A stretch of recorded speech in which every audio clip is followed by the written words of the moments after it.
Bonjour à tous et à tous les spectateurs qui viennent de nous rejoindre. Notre 7e webinaire est sur la souveraineté alimentaire en temps de crise. Quelles sont les solutions pérennes dans le secteur de la viande pour la restauration collective? Avec comme invité Justine Gardin, qui est chargée de la RHD à Interbev. Pour les questions régionales, Jean-Philippe Lasgouze, qui est le délégué régional d'Interbev Occitanie, coordinateur des actions RHD en région, restauration hors domicile. Pour Envol, Anne Richard, qui est directrice, juriste Mathieu Tripot, et pour la restauration collective, Hervé Garrigue, qui se présentera tout à l'heure, et Philippe Muscat. Tous ces participants, ces intervenants, vont réagir sur les questions qu'on va leur poser. Le webinaire se déroulera en 3 temps. La situation actuelle en matière de la filière viande au niveau post-crise, on va dire. Le deuxième thème, les solutions qui ont été apportées par les interprofessions et la restauration collective. Et puis le troisième thème qui est effectivement intéressant, les perspectives. Et bien entendu, on recueillera vos questions au fur et à mesure que vous les poserez. Alors, pour camper le décor, la filière viande a été particulièrement touchée par la fermeture des restaurants commerciaux et des cantines, évidemment, comme les productions de volailles de chair, traditionnellement valorisées en restauration hors domicile. Comme l'a déclaré en avril dernier à l'Assemblée nationale Jean-Baptiste Moreau, qui est député LAREM de la Creuse, je le cite, « Malgré une croissance de 22% du chiffre d'affaires réalisé sur les produits de grande consommation, dont les viandes bovines, fraîches et surgelées, la précarité économique des éleveurs ne change pas. De semaine en semaine, ceux-ci voient impuissants s'éroder les prix, déjà déconnectés des coûts de production, et s'allonger les délais de collecte des bovins et des ovins. Dans le secteur de l'élevage, comme d'ailleurs le jour d'après, est à envisager. Pour la filière volaille, au mois d'avril, l'activité a baissé de 7% en moyenne, mais Anne nous dira que c'est finalement une grande disparité.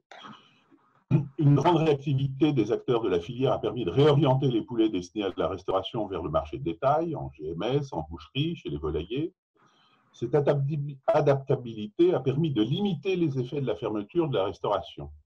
Toutefois, rappelons que la France importe 45% des poulets qu'elle consomme et que ces volailles seront prioritairement en restauration, puisque 70 à 80% des volumes consommés, restauration commerciale et collective, sont importés. Et nous nous interrogerons pour savoir si la restauration collective peut devenir un levier pour répondre à ces demandes des acteurs des filières françaises. Laurent. Merci François. Donc en fait, nous nous interrogeons plus que jamais, les dispositions prévues par la loi Egalim sont une opportunité et un moyen pour signer de nouveaux contrats en rédigeant au mieux les clauses des marchés publics et des contrats privés, voire augmenter la place des signes de qualité de la filière viande en restauration collective. La loi Egalim, c'est aussi la juste rémunération des producteurs, des éleveurs. La solidarité doit une bonne fois pour toutes s'exercer de l'aval vers l'amont.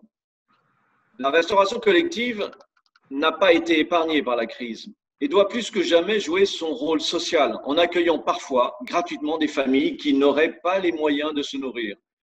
Nous nous interrogeons pour savoir si la restauration collective aura-t-elle les moyens d'acheter ces produits de qualité. Comme le souligne le député donc de la Creuse à l'Assemblée nationale, je cite, « Aujourd'hui comme demain, c'est le rôle des interprofessions de faire aboutir ces démarches pour pérenniser cette solidarité. La crise que nous vivons dans ces filières valide sans équivoque la construction pour l'avenir et par des interprofessions elles-mêmes d'outils solides de régulation de marché. Il en va de notre souveraineté alimentaire. Nous en appelons donc à la responsabilité des différents acteurs pour que ce panel de solutions soit mis en œuvre sans délai. C'est le prix de la survie des éleveurs de viande, de nos territoires ruraux et de la qualité de notre alimentation. » Donc aujourd'hui, nous avons réuni effectivement des représentants de l'interprofession de la viande, Interbev, et des volailles de chair pour en parler. Donc nous allons débattre pendant 1h30 avec ces acteurs, voir un petit peu comment est-ce que l'on peut améliorer cette situation. Pour ouvrir le débat, en fait, nous avons deux professionnels de la restauration collective. Philippe Muscat, vous êtes directeur du restaurant des administrations d'État à Lyon. Vous avez la responsabilité de la gestion d'une équipe de 32 salariés et en temps normal, vous servez 285 000 couverts, soit 1350 couverts par jour. Hervé Garrigue, vous êtes responsable d'un groupement d'achat en restauration collective, le GARA, qui regroupe une centaine d'établissements et qui représente environ 11 millions de repas par an. Vous êtes responsable de la restauration au centre hospitalier de Dax, mais votre groupement, que vous avez créé en région Nouvelle-Aquitaine, fédère plusieurs établissements qui souhaitent s'inscrire dans une démarche vertueuse d'approvisionnement respectant dès aujourd'hui la loi Egalim. Hervé Garrigue, pourriez-vous nous expliquer comment votre groupement d'achat, en massifiant de façon importante les volumes, s'y prend pour avoir des offres multiples, respectant les clauses du marché, tant en qualité, en origine, si ces mentions font partie de votre cahier des charges et à prix acceptable? Merci de faire aujourd'hui un focus sur vos approvisionnements en viande, filière, gamme frais, surgelé et les signes de qualité. Oui. Bien, bonjour, bonjour à tous. Bonjour à tous. Donc déjà, effectivement, nous avons déployé le marché qui est notifié au 15 mai, donc c'est tout à fait récent. Il a eu un petit mois et demi de retard suite au Covid. C'est un marché totalement atypique puisqu'il met en place les critères de la loi Egalim, notamment la mise en place des produits durables et les SICO. Hein. Nous avons travaillé sur ce dossier avec un AMO qui est Cantina Pro, avec Monsieur Galli et Monsieur Davis, qui nous ont aidés dans ce domaine-là, notamment sur le descriptif technique. C'est la part qui permet de déterminer la qualité. Un descriptif technique bien fait nous évite tout problème sur les réponses. Un sourcing fournisseur aussi bien fait, avec une information en amont du marché, nous a permis d'obtenir des résultats très satisfaisants. C'est-à-dire que le descriptif ne permet pas, pour résumer la situation, nous avons un descriptif qui décrit une Mercedes, nous n'avons pas eu une 2 chevaux là-dedans. Voilà. Et c'est d'ailleurs un sujet important puisqu'aujourd'hui, c'est un marché qui, pour des raisons de présentation, se présentait avec 30% sur le prix et 70% sur la qualité, ce qui ne représente plus de grand intérêt puisque sur, par exemple, le marché viande, nous avons, sur l'ensemble des offres que nous avons eues, nous avons que des offres en race à viande, sauf quelques références sur certains. Donc, il est évident que le descriptif ne permet pas, et donc le prix, dans une qualité donnée, devient important, quoi. Donc, sur cette diapo, donc, vous pouvez voir sur le bilan donc, de la loi Egalim, donc, nous avons peu de bio, ça c'est la première diapo. Ensuite, il faudrait passer à l'autre diapo, c'était surtout sur la viande, les diapos que nous avons. Donc voilà, sur le produit carné, en SICO, sur la viande fraîche, nous sommes à 97,6% de produits SICO. La volaille, 33,1%, c'est un sujet de tarification et de localisation que nous avons sur la volaille, où nous avons une partie de notre volaille qui ne vient pas de Nouvelle-Aquitaine et qui n'a pas bénéficié de l'externalité environnementale en origine et des matières premières et lieu de transformation. Ce sera rectifié sur le prochain marché où on va davantage demander à nos fournisseurs de sourcer sur la Nouvelle-Aquitaine. Voilà, donc le marché de volaille à 33%, ce sont les SICO. Nous avons du label. À l'intérieur, énormément de produits en label qui sont à peu près dans le futur marché, c'est-à-dire qui est relancé l'année prochaine. C'est un marché qui dure pour 1 an parce qu'en fait, on va tripler de volume en 2021 puisqu'on introduit d'autres GHT, les GHT de Limoges, les GHT du Saintonge. Enfin, on prend la Nouvelle-Aquitaine et nous avons sur les 12 GHT présentes, nous en aurons à peu près 10 d'adhérents. Voilà. Sur la centaine aujourd'hui, nous allons vers 300 adhérents à terme sur ce marché-là. Tous les adhérents qui nous rejoignent sont dans une logique d'achats régionaux. Surtout, c'est un marché qui est ouvert aux petits et aux gros établissements au même tarif. Voilà, on est ouvert aux médico-sociaux, ça va de 15 lits à plus de 2000 lits. Voilà un petit peu l'orientation de ce marché. Donc voilà, sur les produits carnés Egalim, donc on a un bon score, on a 64,4% de produits Egalim. Nous serons certainement proches des 70% en mai 2021. Voilà, donc l'autre diapo, ensuite sur les… voilà, en origine France, sur notre marché global, voilà un petit peu le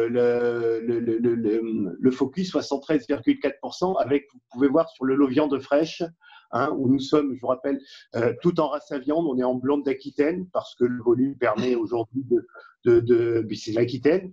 Ensuite, quand on va introduire le Limousin, ils m'ont demandé de la limousine. Bon, le sujet de la race à viande est un sujet important et déclenche des adhésions auprès de nos adhérents. Il est fort probable qu'avec le volume, on ne garantisse pas de la blonde d'Aquitaine pour l'ensemble de la Nouvelle-Aquitaine. C'est d'ailleurs pas l'objectif. L'objectif étant de déterminer une offre en race à viande qui pourra aller être de la limousine ou autre. Il y aura l'essentiel étant qu'il y ait une offre de qualité identique, quoi. Voilà. Donc l'origine des viandes, vous pouvez le voir, à part pour une partie du porc, parce qu'il y a une partie du porc transformé qui va venir de la communauté européenne.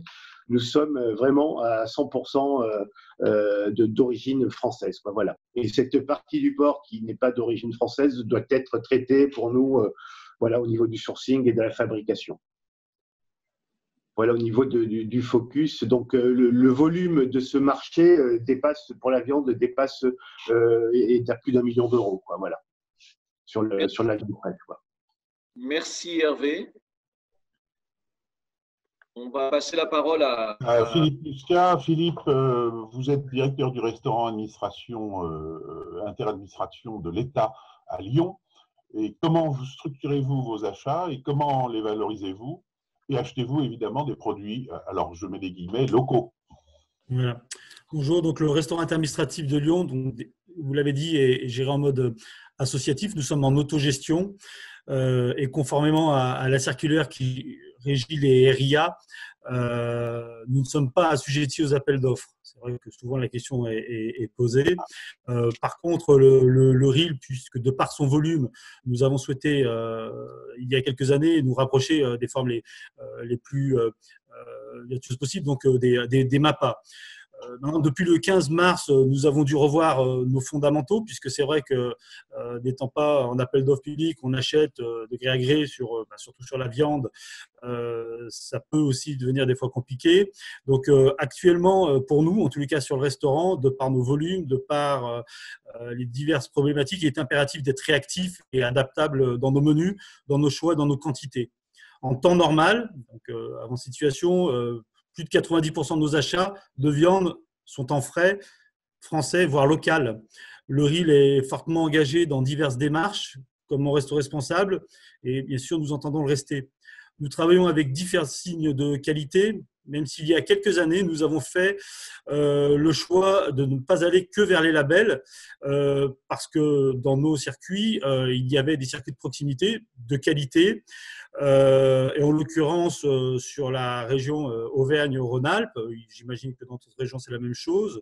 Donc, il y a une marque, donc Ma Région a du goût, pour la citer. Donc, nous avons souhaité travailler avec des producteurs. Et actuellement, depuis quelques mois, c'est vrai que ça pose un problème, puisque la quasi-totalité de notre viande venant de cette marque, eh bien, nous avons difficulté à rentrer dans la loi Egalim, puisque ça ne rentre pas. Et donc, de fait, aujourd'hui, notre viande bovine, si je devais changer, alors que c'est du local et du qualitatif, sera de toute façon un manque à gagner pour nos partenaires, les agriculteurs, mais aussi, car nous ne sommes pas seuls, une grande partie des lycées ont la même démarche. Donc, si je devais changer, et c'est un élément important pour nous, c'est… on a du bio alors sur d'autres filières, du label rouge, mais ça impactera l'ensemble de la qualité. Donc, c'est un problème sérieux. Et ce sujet, d'ailleurs, je me pose une question qu'on abordera certainement par la suite, de savoir comment et si la filière accompagne les éleveurs pour aller vers le HVE. Nous, on essaie de le solliciter, comment la filière va s'organiser, surtout si cette crise persiste. Le HVE sera pour beaucoup une solution, peut-être la solution. Actuellement, comme je le note, il nous faut nous réinventer, et nous voyons, puisque nous étions, la quasi-totalité de nos clients était en self. Et je pense que pour les semaines, pour citer les mois à venir, nous allons devoir passer sur de la vente à emporter. Voilà, donc c'est beaucoup de questions. Et à contrario, comment dire, nous, sur nos viandes qu'on utilisait, les sautés d'autres, eh bien, on voit qu'elles sont laissées un peu de côté et d'autres viandes, d'autres produits sont sollicités puisque depuis le 15 mars, on n'a pas fermé. On a travaillé sur des offres diversifiées et on voit que la demande a changé. Si on me pose la question souvent, est-ce que j'ai rencontré des soucis d'approvisionnement durant le confinement? Et je réponds que mon inquiétude est surtout dirigée vers les mois à venir. C'est un élément qui nous pose question dans les achats, c'est-à-dire que avec le retour, et c'est très bien, d'autres restaurateurs, mais bon, on se pose la question de savoir comment ça va se passer. Merci beaucoup, Philippe. Après ces deux témoignages, ces deux expériences, j'aimerais avoir, Justine, avec vous. En fait, est-ce que vous pourriez nous renseigner sur les conséquences de cette crise sur toute la filière? Oui, bonjour à tous. Donc, Interbev, l'interprofession bétail-viande, représente l'ensemble des maillons élevage, mise en marché, abattage, transformation et distribution pour 5 familles de produits, qui sont les viandes de bœuf, de veau, d'agneau, de chevaline et caprine. Et donc, nous, les filières qui ont été particulièrement touchées pendant la crise sont les filières veau et caprine, pour des raisons assez simples, je vais vous expliquer tout de suite. C'est que c'est le pic de production au printemps entre le 15 mars et le 15 avril, soit au moment du début de la crise du Covid, qui a entraîné la fermeture de nombreux débouchés en restauration collective et commerciale et un peu bouleversé les habitudes alimentaires des Français dans leurs achats quotidiens. Pour la filière la filière veau, pardon, excusez-moi, c'est une viande qui est assez connue en général en restauration collective, avec plusieurs utilisations en sauté, en escalope, etc. Et plutôt sur des segments qui sont avec des moyens, puisque c'est une viande qui est un petit peu chère à mettre en place. Et les retards qu'il y a eu dans les débouchés au moment du début de crise sont assez importants. On est à peu près 12% en perte de volume aujourd'hui. Et la production en fait, a été un peu décalée dans le temps, sauf que l'effet de décalage suite à la prise de conscience des professionnels du manque de débouchés va être lui aussi décalé dans le temps, puisqu'on est sur des productions qui nécessitent plusieurs mois à être mises en place. Donc aujourd'hui, on a un surstock en veau qui a amené à une chute des cours, et on a donc des professionnels qui ont commencé à stocker en congélation, en viande, mais aussi dans les fermes, des animaux qui ne sont pas abattus, avec la problématique que l'on a sur ces filières de jeunes animaux, c'est que passé un certain âge, pour le veau c'est 8 mois, ça ne s'appelle plus du veau, ça s'appelle du jeune bovin. Et donc on va avoir une dévalorisation du produit dans le temps qui est liée en fait à la nature même du produit. Donc ça c'est pour la filière veau. Pour la filière chevreau, on a la même problématique, un pic de production au moment des fêtes de Pâques, avec une consommation qui est peu connue en restauration collective. Ça peut s'utiliser en rôti ou en sauté, suivant les morceaux avant-arrière. Mais c'est plutôt en général sur la restauration commerciale ou des repas de famille. Et là, de nouveau, grosse problématique sur du stock de chevreaux qui sont arrivés en fait à l'abattage au moment de la crise. C'est une petite filière qui est en fait issue de la filière laitière, puisque ce sont des animaux qui sont issus du renouvellement des lactations des chèvres pour fabriquer notamment les fromages de chèvre. Et aujourd'hui, c'est 50% de perte de débouchés pour cette filière. Ça représente un petit volume par rapport à d'autres filières, comme peut-être pour la volaille, on parlera Anne Richard, mais voilà, on a environ à 500 tonnes de surproduction aujourd'hui, enfin de stocks qui sont immobilisés et pour lesquels on ne sait pas trouver aujourd'hui de débouchés. Et les deux autres filières pour lesquelles vous avez peut-être entendu parler pendant cette crise sont les filières bovines et ovines. Donc la filière ovine, donc tout ce qui est agneau, a eu quasiment le même parcours que les chevreaux, sauf qu'il y a une grosse mobilisation des acteurs de l'interprofession pour réussir à écouler ces produits en grande distribution. Donc ça a limité la problématique. Et en filière bovine, ce qu'on a pu constater, c'est une accentuation des problèmes qu'on connaissait déjà, avec l'augmentation de la consommation de viande hachée. On a un déséquilibre matière sur les carcasses qui s'est accentué avec le confinement, puisque les Français allant moins au restaurant, il y avait moins de pièces de vendus, et en revanche, consommaient plus de viande hachée. Merci beaucoup, Justine, pour tous ces éclairages. François, ton micro. Ton micro, François, pardon. François? Pardon, j'oublie d'activer mon micro. On va demander à Anne Richard ce qu'il en est de la filière volaille de chair. Donc, côté volaille de chair, donc en vol, et l'interprofession qui réunit toutes les espèces. Donc, on va avoir du poulet, de la dinde, du canard, de la pintade, les cailles et les pigeons. Enfin, tout ce monde-là est réuni en vol. Et l'interprofession, elle travaille en fait de producteurs jusqu'à la distribution et à la restauration. Donc, tout ce monde-là travaille ensemble, ce qui est très intéressant. Du coup, au niveau de la filière volaille, ce qui s'est passé, c'est que globalement, quand on prend les chiffres globaux, on a un impact qui est de l'ordre de 5 à 10% sur l'ensemble de l'activité de la volaille du fait de la fermeture de la restauration.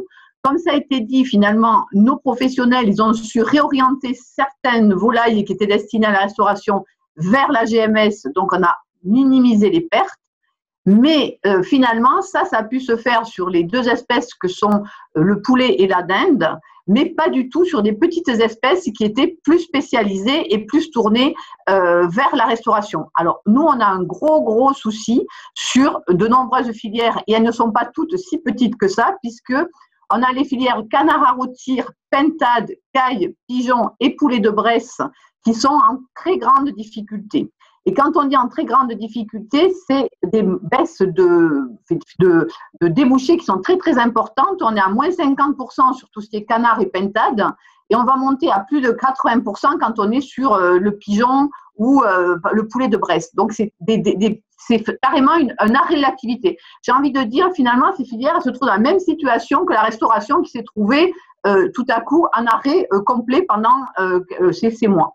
Du coup, la problématique en filière volaille, elle est compliquée parce que au début, ce qui s'est passé, c'est évidemment, on a mis en stock les viandes qui arrivaient, les animaux qui étaient sur pied, il fallait bien les abattre, et donc on a fait des stocks. Et ça a une conséquence maintenant qui est compliquée, puisque pour éviter d'avoir des stocks supplémentaires, eh bien, on ne va pas mettre en place dans les élevages de nouveaux oisillons pour éviter justement d'avoir des stocks qui se font. Donc, au final, cette crise, elle a pour conséquence d'avoir créé des stocks dans les entreprises et maintenant d'amener ce que nous, on appelle des vides chez les éleveurs, puisqu'on ne leur remet pas des petits oisillons en place, et donc les éleveurs vont perdre énormément au niveau revenu. On estime qu'en canard à rôtir, qui est une des filières les plus touchées, on peut avoir jusqu'à 35% des éleveurs qui se retrouvent en faillite. Et par définition, derrière, on va avoir des faillites d'abattoirs, et on a aussi les accouveurs, ceux qui fournissent ces oisillons, qui vont se retrouver en grande difficulté, notamment s'ils sont spécialisés.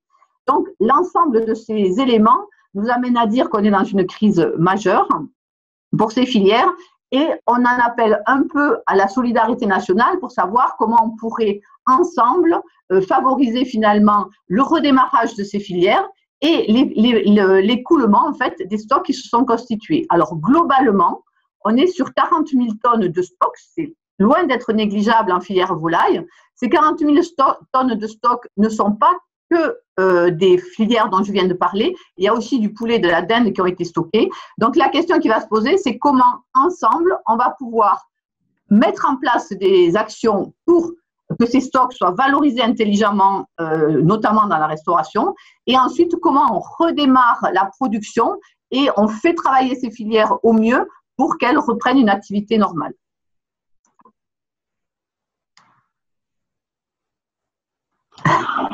Bon, merci, c'est à mon tour. Merci beaucoup pour ce panorama, Anne-Justine, donc de la situation pendant la crise.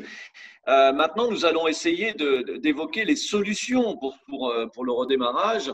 Et en fait, j'aimerais avoir l'avis de Hervé, des techniciens, Hervé et Philippe. Comment vous voyez en fait les solutions techniques pour demain en restauration collective? Hervé. Alors,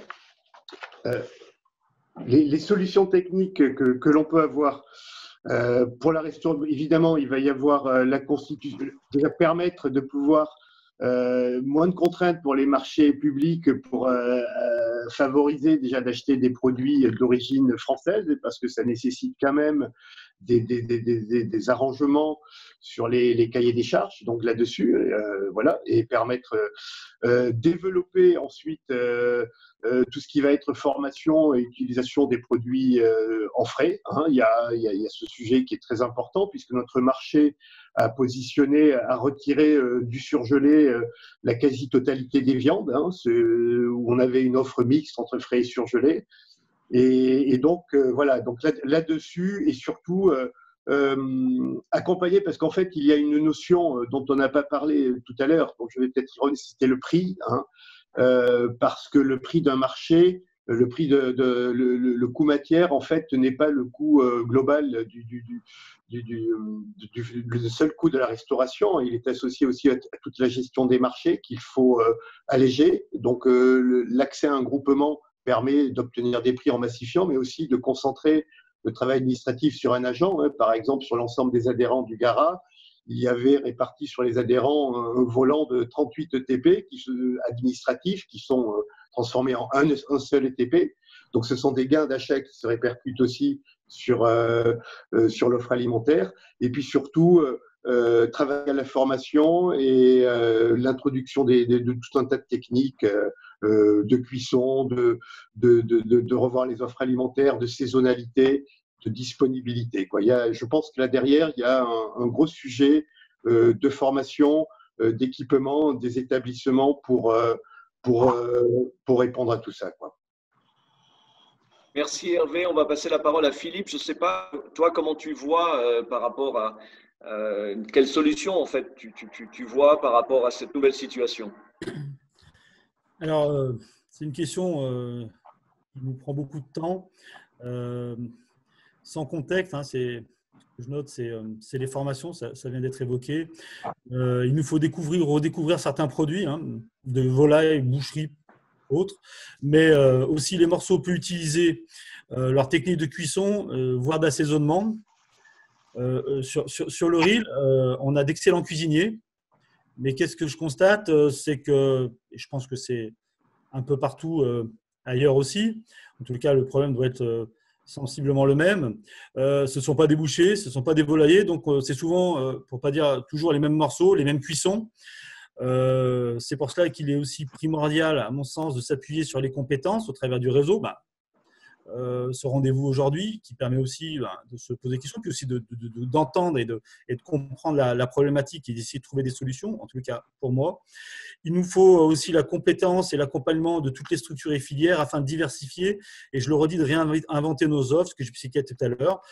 On avait pendant beaucoup de sautés, de bœuf, là ça part un peu moins maintenant, là, ces semaines-là. Est-ce que ça va durer ou pas? Je n'en sais rien. On donnait l'exemple tout à l'heure du chevreau. C'est vrai que c'est une offre qu'on pourrait, nous, avoir sur le restaurant, mais que, je dois l'avouer, nous ne pensons pas. Parce que, voilà, dans l'habitude, dans le fonctionnement, et je pense qu'encore une fois, on n'est pas les seuls. Donc, voilà, il y a un vrai gros travail. C'est des solutions. Et là, dans cet esprit, c'est que ce soit les fournisseurs ou je ne sais pas qui, comment, quand, mais il pourrait y avoir des tableaux.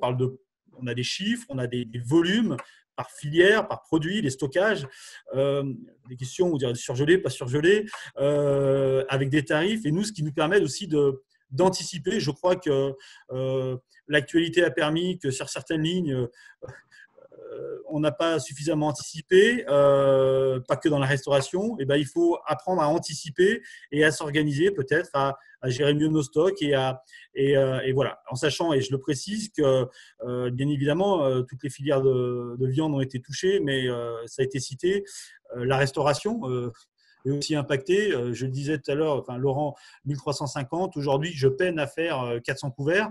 Voilà, je ne peux pas produire pour 1300 couverts, donc les volumes, évidemment, ils sont conséquents et de fait, ça a un impact sur les produits.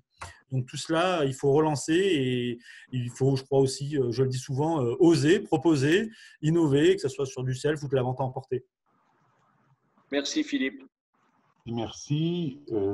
On va passer maintenant la parole à Jean-Pierre Lasgoz pour évoquer les initiatives régionales, s'il y en a eu, et en particulier celles relatives aux demandes d'assouplissement des règles relatives à l'origine des viandes dans les marchés publics. Merci Jean-Pierre de prendre la parole. Bonjour à toutes et à tous. D'abord, je préciserai par rapport aux propos que viennent de tenir Hervé et Philippe que, hormis des initiatives, et on va les préciser légèrement plus tard, les initiatives qu'ont mis en place donc les différents comités régionaux, on a également donc des outils. Interbev a déployé depuis déjà quelques années des outils, aussi bien des fiches techniques, des accompagnements donc aux acteurs de la restauration au domicile sur les appels d'offres, sur la rédaction des appels d'offres, mais également des outils de formation. Et j'ai entendu plusieurs fois le terme de formation. Sachez que nous proposons au travers des différentes régions et des différents organismes des formations pour accompagner justement aussi bien les chefs de cuisine sur des cuissons basse température, sur des découpes de morceaux. Voilà, donc ces formations, elles existent et je pense que là, au travers de cette crise que nous venons de connaître, elles ont vraiment leur place. Et j'espère qu'au fil des semaines et au fil des mois, on pourra déployer davantage sur nos différents territoires ces formations. Alors, je reviens après sur les solutions. Je tenais aussi à préciser qu'on dit que la restauration hors domicile s'est arrêtée. Elle s'est arrêtée, oui, pour le milieu scolaire et le milieu des entreprises, mais également donc, pour tout ce qui est la restauration commerciale. Mais elle a quand même continué à fonctionner pour le milieu médico-social et le milieu de la santé. Voilà, donc ce n'est pas un arrêt non plus global de la restauration hors domicile. Alors des solutions, effectivement, donc nous sommes partis au travers des différents témoignages des régions sur pratiquement 2 axes. C'était encourager les collectivités à passer des commandes anticipées, puisqu'on l'a dit dans les différents propos, on a effectivement du stock en congelé. Donc, il fallait donner un petit peu de visibilité aux opérateurs sur le devenir des différentes productions. Et pour cela, donc, nous avons rédigé un courrier adressé, alors ce courrier qu'on laisse bien sûr la possibilité aux différents comités régionaux d'adresser à leur conseil régional, conseil départemental, toutes les collectivités, les cuisines centrales, pour les sensibiliser donc sur ces stocks existants et sur les démarches à effectuer. L'autre acteur aussi, donc, c'est autoriser les acheteurs publics à envisager une exigence par rapport à l'origine particulière dans les appels d'offres. Et on peut dire, jusqu'à le rétablissement de la situation des marchés, donc fin d'année 2020. Et il faut accentuer cette origine et préconiser, bien sûr, donc, une origine comment je pourrais dire, donc une origine vraiment régionale, locale, si c'est possible. Alors, les initiatives régionales, donc pour la passation des différents contrats exécutés après le déconfinement, ça passe par, bien sûr, du recensement des morceaux, du recensement des volumes et la sollicitation auprès des gestionnaires. Alors, recenser les volumes, principalement, donc, et Justine l'a précisé tout à l'heure, sur 2 espèces, puisque nous, sur les différentes espèces, donc, on s'est focalisé principalement sur le veau et le chevreau, puisque c'était les 2 espèces en difficulté. Et pour cela, donc, un contact au travers de différentes régions, pour ne pas les citer, la région Aura, la région Grand Est, la région Occitanie et d'autres régions également, ont recensé auprès de leur entreprise les volumes existants, le stock et donc de ces produits, de telle façon ensuite à pouvoir proposer, soit sous forme de catalogue, soit sous forme de fichiers, de listing, aux collectivités, et leur informer que ces entreprises-là étaient d'une manière qu'on veut un petit peu en difficulté, qu'elles avaient du stock et qu'il fallait peut-être prendre contact avec ces entreprises. Nous, ensuite, on n'intervient pas dans la négociation commerciale. Donc, c'est juste une mise en relation entre de l'existant et, de l'autre côté, un besoin donc, de ces collectivités. Également, donc, nous avons sollicité donc, auprès de la région pour mobiliser les acheteurs et les gestionnaires des lycées à engager des commandes en procédure d'achat simplifié. Voilà, donc ça, certaines régions l'ont fait. Ça peut fonctionner. On a des régions qui sont effectivement plus en avant que d'autres sur ces démarches-là, mais c'est quelque chose donc à préconiser. Toutes ces démarches qu'on peut effectuer auprès des collectivités, aussi bien que ce soit conseil régional, ça peut s'effectuer aussi au niveau conseil départemental, avec les collèges, qui représentent quand même des volumes beaucoup plus importants. Donc vraiment axé sur la restauration collective. Également, donc, ce qui est préconisé et ce qui est recensé sur les régions, c'est l'ouverture de références de viande congelée pour les centrales d'achat régionales. Donc ça, c'était, je pense, une démarche intéressante. Ça a été fait sur certaines régions. Voilà. Et enfin, je dirais, donc ça, c'est toute la partie information sur les volumes et sur les possibilités, mais on a également donc la mobilisation des acteurs de la RHD. Je pense que là, on va s'appuyer sur un de nos membres de notre interprofession, qui est Restocco, et pour informer donc les adhérents de Restocco sur ces démarches et inciter leurs adhérents à répondre favorablement à ces démarches locales. Puisque je le précise bien, moi, ça m'est remonté en tant que coordinateur régional, c'est des démarches donc régionales qui ne sont pas forcément menées partout. Et donc, nous devons informer notre adhérent, Restocco, et leurs adhérents à eux sur ces démarches donc régionales. Alors, je n'ai pas précisé, ça c'est les initiatives qui espérons donc vont permettre donc à notre filière de relever un petit peu la tête, si on peut parler ainsi. Mais il y a eu aussi pendant la période du confinement des démarches donc de solidarité. On sait que par rapport au personnel soignant, donc avec des entreprises dont les volumes étaient très conséquents, et je citerai la région Pays de la Loire et la région Grand Est, qui ont mené des opérations de solidarité envers le personnel soignant. Et je parle de ces opérations de solidarité parce qu'il y en a une qui se poursuit malgré donc le déconfinement. C'est qu'elle se poursuit en Occitanie grâce à la région donc qui est au conseil régional. On s'est rendu compte que les familles des lycéens, certaines familles en difficulté, ne pouvaient pas subvenir au repas quotidien, on va dire, donc de leurs enfants. Donc une démarche très intéressante a été menée par le conseil régional par achat de produits frais et congelés. Donc, on a mis en relation les entreprises qui avaient du volume sur l'Occitanie et on les a mis en relation avec le conseil régional et la chambre régionale également qui participe à cette opération.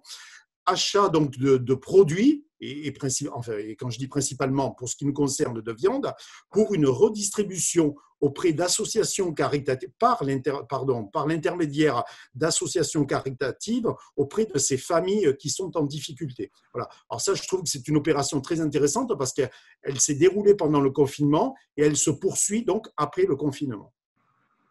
Jean-Pierre, merci beaucoup. Avant de passer la parole à Hervé Garrigue, on avait une question qui nous a été posée. On voulait savoir si les transformateurs congèlent la viande, est-ce que les livraisons sont faites en viande décongelée ou congelée?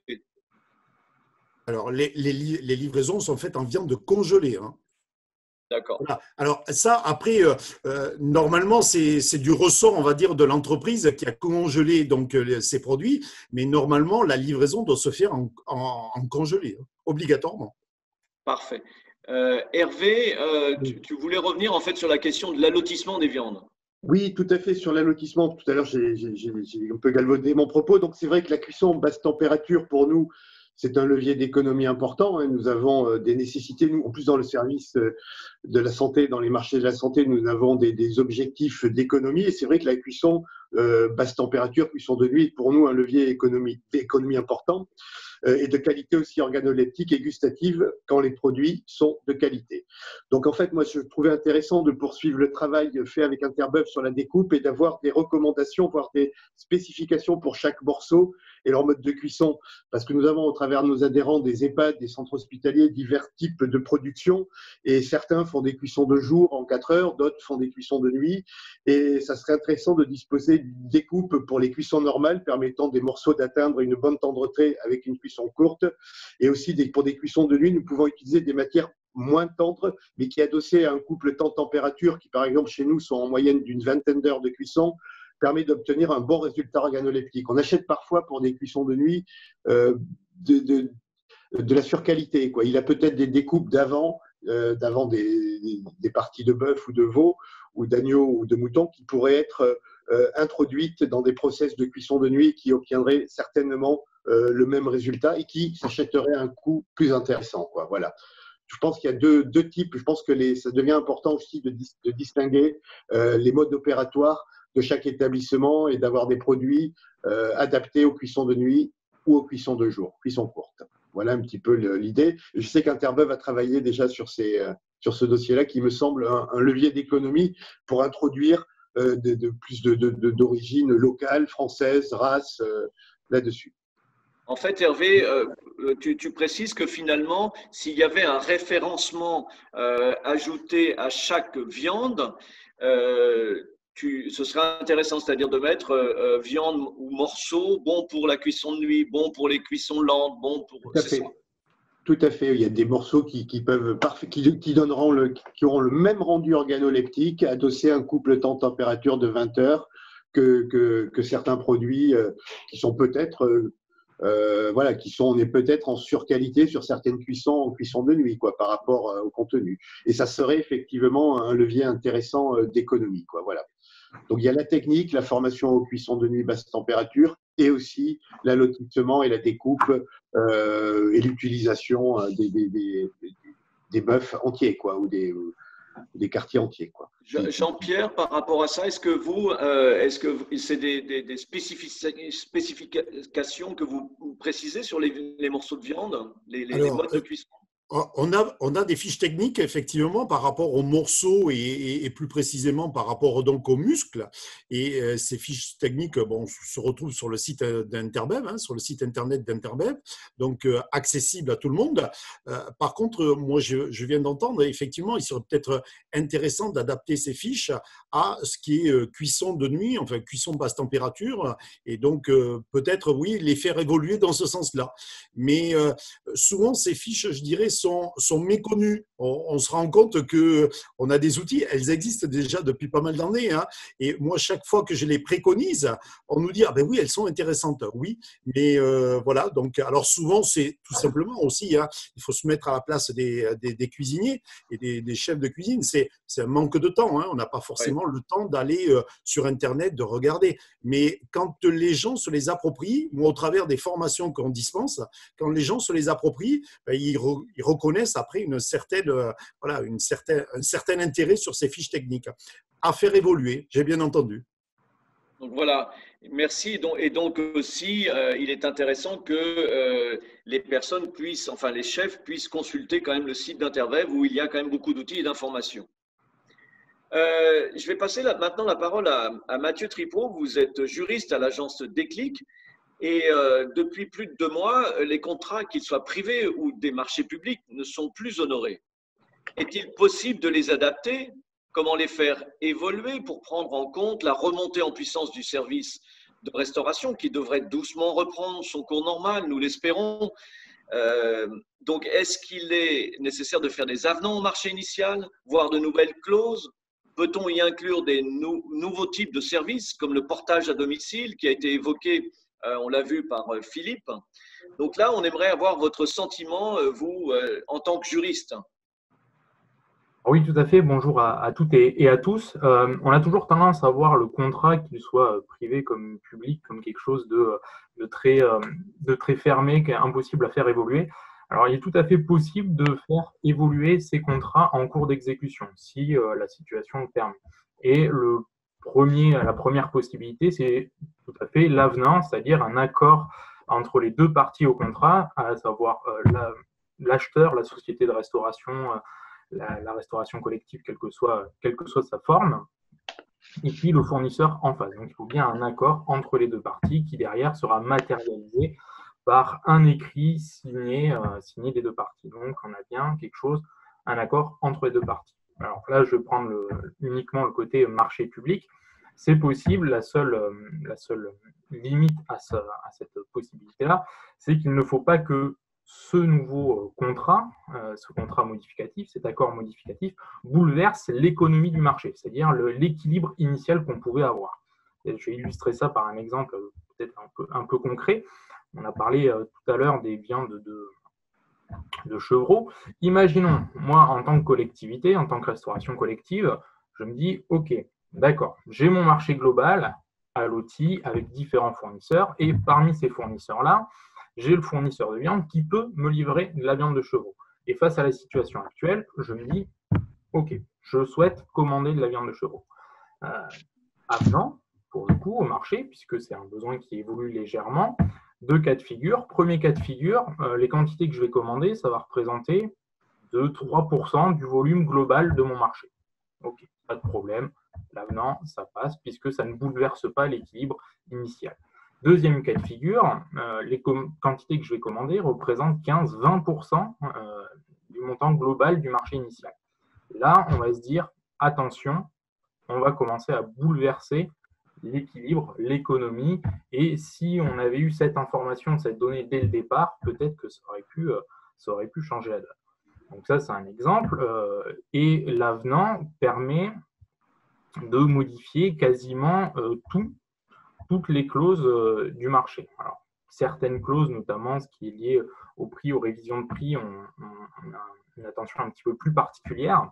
C'est des choses qu'on va toucher un peu moins importantes, mais grâce à l'avenant, il est possible de modifier dans le marché les conditions de livraison, les quantités commandées et certains éléments présents. Et d'autant plus face à la situation actuelle, face à la situation de crise, et qu'est-ce que ça entraîne, notamment au niveau de la reprise. Si on a des avenants qui vont prendre ponctuellement la situation, c'est effectivement tout à fait possible. Donc ça, c'est le premier cas de figure qui existe dans les contrats publics et également dans les contrats privés, qui est celui de l'avenant. Alors, il y a effectivement plusieurs cas d'avenant qui justifient dans le cadre des marchés publics. On va dire, si ça ne dépasse pas 10%, vous pouvez toujours passer un avenant. Après, si ça dépasse 10%, on va regarder d'autres cas de figure. Là, dans le contexte actuel, on a se rapprocher du cas de force majeure qui peut très bien justifier les avenants de plus de 10%. Premier cas de figure, donc tout le monde est d'accord, les deux parties sont d'accord.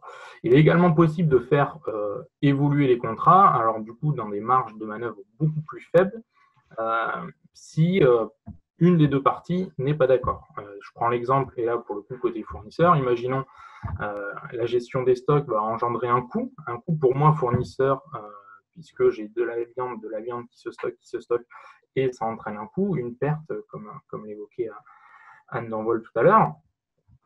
Donc, il faut bien aussi, on voit bien que ça bouleverse ce coup l'équilibre du contrat. Mais si l'acheteur en face ne souhaite pas modifier le contrat, on a ce qu'on appelle la théorie de l'imprévision, alors qui existe en droit public depuis 1916 et depuis plus récemment en droit privé également, qui permet, voilà, lorsqu'il y a un événement extérieur aux parties, là, ça se justifie bien, imprévisible, on ne pouvait pas le prévoir au moment de la signature des contrats et qui bouleverse temporairement l'équilibre du contrat, donc on est bien dans cette définition-là de l'imprévision avec ces trois critères, eh bien, pour le fournisseur, pour celui qui subit le déséquilibre, il est possible de demander une indemnité, mais à condition de continuer à exécuter ces prestations.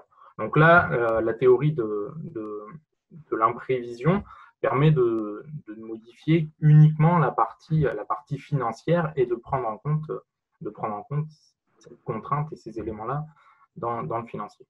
Et puis, autre cas de figure que je n'ai pas abordé, mais si vous êtes dans une situation où vous n'avez pas de contrat, que ce soit un marché public ou une autre forme de contrat, que vous êtes en gré à gré, eh bien là, il faut se référer aux accords oraux ou écrits que vous pourrez avoir avec votre fournisseur. Néanmoins, vous êtes bien dépendant de la situation et des évolutions qu'elle peut avoir. Si le fournisseur décide de vous imposer quelque chose, vous êtes bien tenu. Donc, il est possible de faire évoluer les contrats. Et puis, il est également, pour répondre à la question des nouveaux types de services, comme le portage à domicile, il est également possible de les inclure dans le cadre des marchés publics. Alors, il y aura, je pense, plusieurs cas de portage à domicile qui peuvent être en compte.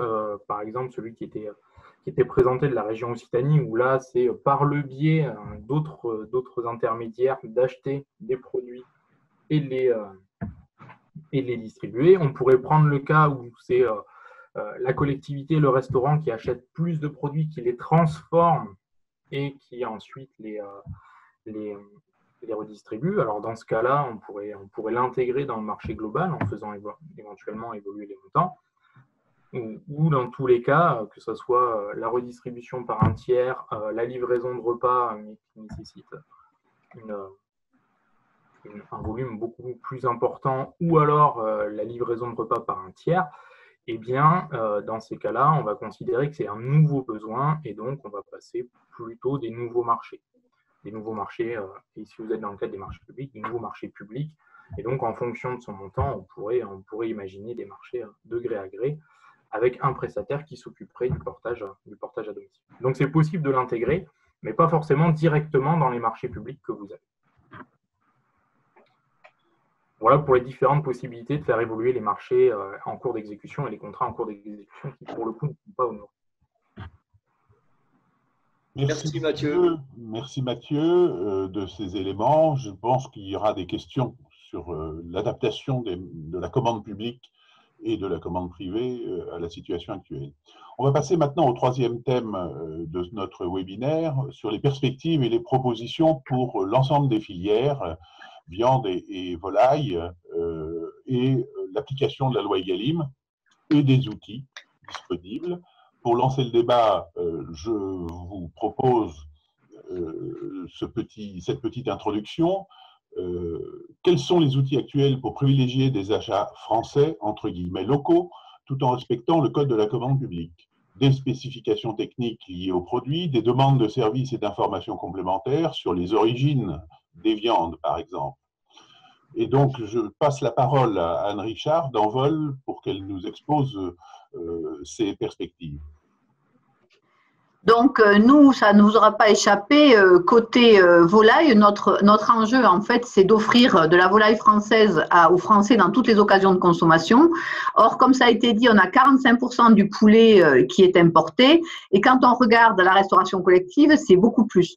Donc, nous, notre enjeu, c'est de répondre à cette attente du consommateur qui s'est renforcée pendant la crise, d'offrir à ce consommateur un poulet avec une origine identifiée.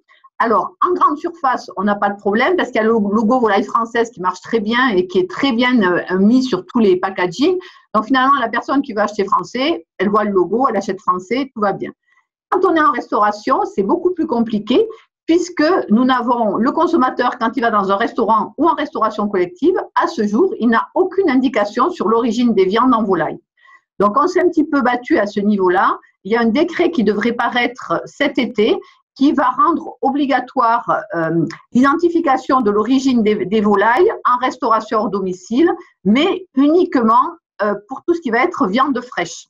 Mais ça va être donc comme pour la viande finalement bovine, il va falloir identifier et dire au consommateur d'où vient la volaille quand on mettra en œuvre de la viande fraîche. Alors ça nous a pris 2 ans de mobilisation pour arriver à obtenir ça, mais ça ne couvre pas les préparations ou les produits élaborés. Or, nous, on estime que le consommateur, il doit savoir ce qu'il mange dans toutes les occasions et quelle que soit la façon dont le produit est préparé. Donc, on va continuer à se battre pour que cette obligation d'identification de l'origine et de l'information sur cette origine soit faite finalement, quelle que soit la préparation qui est offerte au consommateur. Alors, du coup, on aurait aimé, nous, qu'il y ait un texte officiel qui paraisse et qui oblige à rendre cette information. Ça va être vrai pour la viande fraîche, pas encore fondamentalement pour les produits élaborés. Cela étant, on a travaillé cette question et un donneur d'ordre public, lui, en tant que donneur d'ordre, il peut préciser dans les pièces du marché qu'il va élaborer au titre des conditions d'exécution, il souhaite que le fournisseur s'engage à lui communiquer justement ces éléments d'origine du produit, les dates d'abattage, les modes de conservation. Donc, c'est-à-dire qu'il n'y a aucune obligation, mais aujourd'hui, en tant que donneur d'ordre public, vous pouvez demander d'où vient le produit et demander la traçabilité de ce produit. Donc, nous, on invite, puisque c'est une démarche volontaire, les gens à le demander puisque potentiellement, c'est possible. Mais on va continuer à travailler cette question et à voir comment on pourrait rendre cette information obligatoire. Parce que nous pensons qu'il y a… Donc là, on a vu des gens qui sont là autour de la table, c'est des bons élèves, j'ai envie de dire, puisqu'ils nous ont tous dit qu'ils achetaient essentiellement français, etc. Mais malheureusement, tout le monde n'est pas bon élève. Donc, il va falloir qu'on fasse évoluer les choses pour que tout le monde, finalement, offre au consommateur l'information qui lui est, nous l'estimons, due. Un deuxième point, c'est la loi Egalim. Donc, la loi Egalim, elle a quand même mis un certain nombre de règles. Et il s'avère qu'en volaille, vous avez une chance inouïe, messieurs de la restauration collective, parce que vous avez une offre de signes de qualité, donc label et bio, qui est très abondante, puisqu'on a 17% de la volaille française qui est faite sous signe de qualité, ce qui est énorme. On est le premier pays d'Europe à offrir autant de signes de qualité. Par exemple, dans les autres pays d'Europe, il y a au maximum 5% des volailles qui sont sous SICO et en général en bio. Nous, on est à 17%. Donc, ne vous gênez pas, valorisez les signes de qualité que nous avons dans nos belles régions françaises pour répondre à la loi Egalim. Alors, en complément, parce qu'on a vu que c'était compliqué malgré tout, on a commencé à se poser des questions sur HVE, puisque c'est une démarche qui est prévue aussi dans ce cadre-là. Alors, c'est un peu compliqué parce qu'aujourd'hui, pour être en démarche HVE, une exploitation est évaluée en fait sur son l'intégralité de ses productions, c'est-à-dire les céréales qu'elle peut faire, les volailles si elle en a, les bovins si elle en a, etc.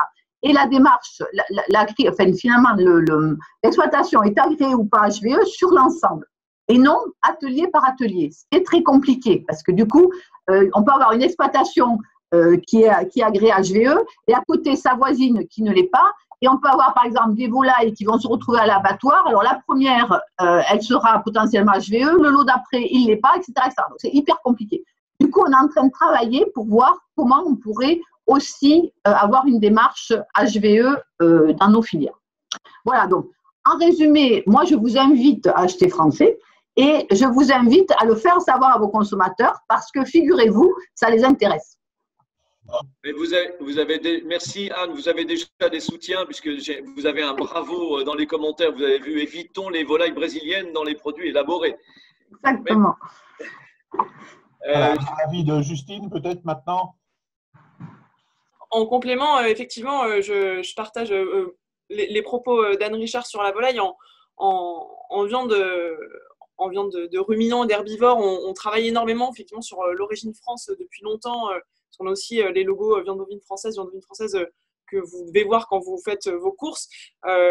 C'est des démarches qui sont détenues par les interprofessions et dans lesquelles les restaurants et cuisines centrales peuvent s'engager aussi pour avoir cette traçabilité avec ce petit logo en étoile. Et par ailleurs, pour ce qui est d'Egalim, voilà, nous, les objectifs sont portés d'abord sur le label rouge, puisque on voulait garantir des choses à la fois sur le goût, sur la traçabilité, sur les apports environnementaux et bien-être animal, puisque ce sont des critères qui ont été rajoutés notamment dans le cahier des charges label rouge bovin.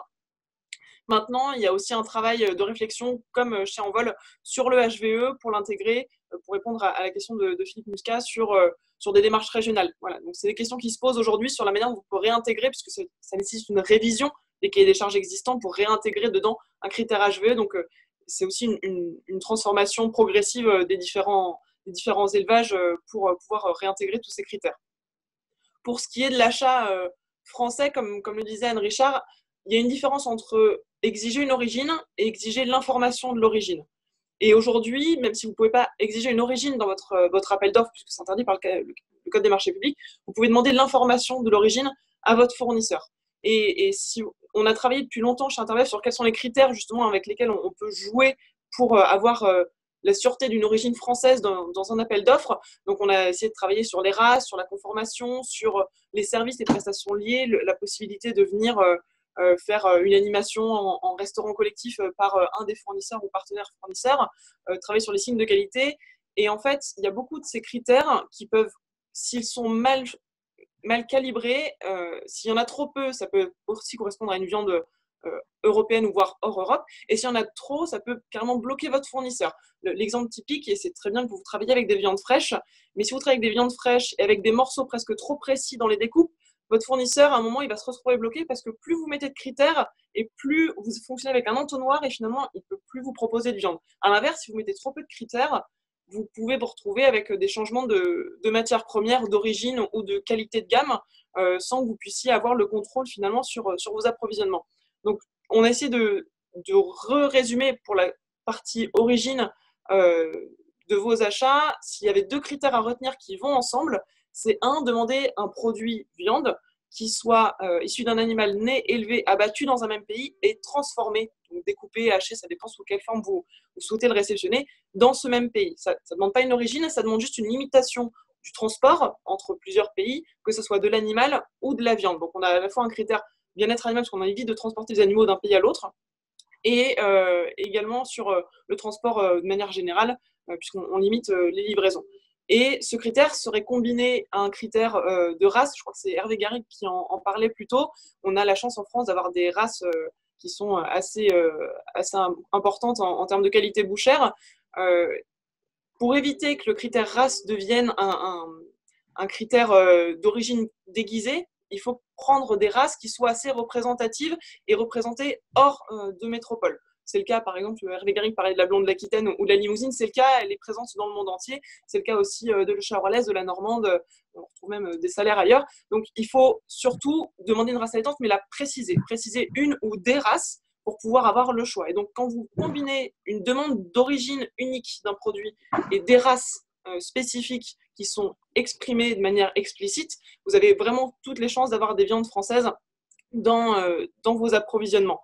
Et par ailleurs, effectivement, comme l'ont précisé les intervenants plus tôt, une manière d'avoir des économies, puisque souvent acheter avec des labels ou acheter français, ça demande un petit effort, c'est de travailler sur comment est-ce qu'on achète ces produits. Et donc, comme l'a précisé Jean-Pierre un peu plus tôt, on a développé des fiches techniques qui sont disponibles sur le site d'Interbev dans l'onglet RHD et qui sont disponibles donc en PDF et qui sont disponibles en version papier auprès de vos comités régionaux qui sont du coup répartis dans toute la France. Ça se présente comme ça, c'est un cahier et en fait, je ne sais pas si ça lit dans le bon sens sur la caméra, mais si vous voulez, vous avez en gros toutes les entrées morceaux, mais par recette. Vous voulez travailler un sauté, vous voulez travailler un braisé, vous voulez travailler du tourne-dos et ensuite vous avez toute une gamme de muscles et de découpes qui peuvent finalement correspondre à votre envie de cuisine, plutôt que d'entrer, de chercher à avoir un paleron pour pouvoir travailler ensuite sur un braisé. Vous cherchez un braisé et ensuite vous regardez si vous voulez quelque chose de plus gélatineux ou un peu plus sec. Vous allez travailler sur du paleron, sur de la basse-côte, sur du collier et ça va vous permettre finalement d'avoir un mix de gamme pour vous permettre de limiter les coûts.